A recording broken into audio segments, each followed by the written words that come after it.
Salut! Après 300 km d'une étape fabuleuse entre le Gers et la Gironde, j'arrive à Bordeaux. L'objectif, rencontrer Gaël Lavaux, c'est un entrepreneur engagé. Il a créé la Gazelle, ce n'est pas un véhicule intermédiaire, mais ça s'en approche dans l'esprit. Il ne s'arrête pas là puisqu'il veut révolutionner la manière de les produire. Plutôt que des gigafactories, lui imagine des micro-usines partout en France. Une idée qui pourrait également s'appliquer à la production des véhicules intermédiaires.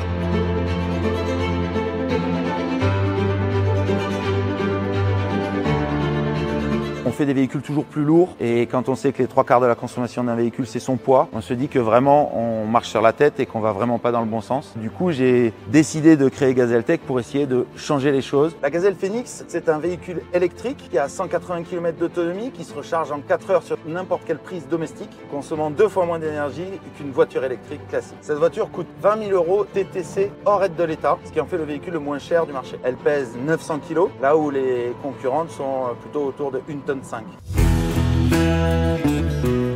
Ce véhicule consomme 40% de moins lorsque vous l'utilisez, mais également sur sa fabrication. C'est une technologie de châssis entièrement en matériaux composites, fabriqué ici en Nouvelle-Aquitaine, qui permet d'alléger drastiquement le véhicule tout en conservant sa sécurité et son confort. Bienvenue dans la micro-usine, qui fait à peu près une centaine de mètres carrés, donc de la taille d'un appartement, et dans laquelle on a assemblé un véhicule tel que celui-ci. Demain, ce qu'on veut faire, nous, c'est d'avoir un réseau de fournisseurs locaux qui produisent des pièces détachées, qui vont envoyer ces pièces détachées directement dans les micro-usines, qui seront en charge d'assembler, de commercialiser bien sûr, mais aussi de maintenir les véhicules. Et donc ça veut dire qu'on va participer à recréer une industrie locale. Aujourd'hui, la métropole bordelaise, c'est à peu près 150 000 véhicules qui sont renouvelés tous les 5 ans en moyenne. Si jamais tous ces véhicules neufs étaient assemblés avec ce modèle de production distribué, cela créerait 2 à 3 000 emplois rien que pour l'assemblage des véhicules dans la métropole bordelaise.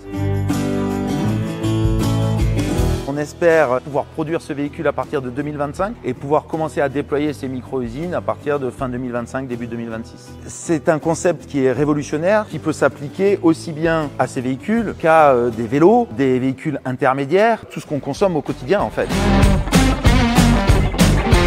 Bien sûr, selon les experts de la transition des mobilités, il faudra réduire au maximum le nombre, la place et l'usage de l'automobile pour privilégier les moyens de transport durables. Mais évidemment, comme on ne pourra pas se passer de toutes les voitures, autant qu'elles soient produites avec le moins d'impact sur l'environnement et créatrices d'emplois en France, tout comme les véhicules intermédiaires. Pour la suite, direction Angoulême à près de 150 km d'ici, où l'on va voir comment les véhicules intermédiaires pourraient également remplacer des milliers de camionnettes sur nos routes. Alors à très vite, salut!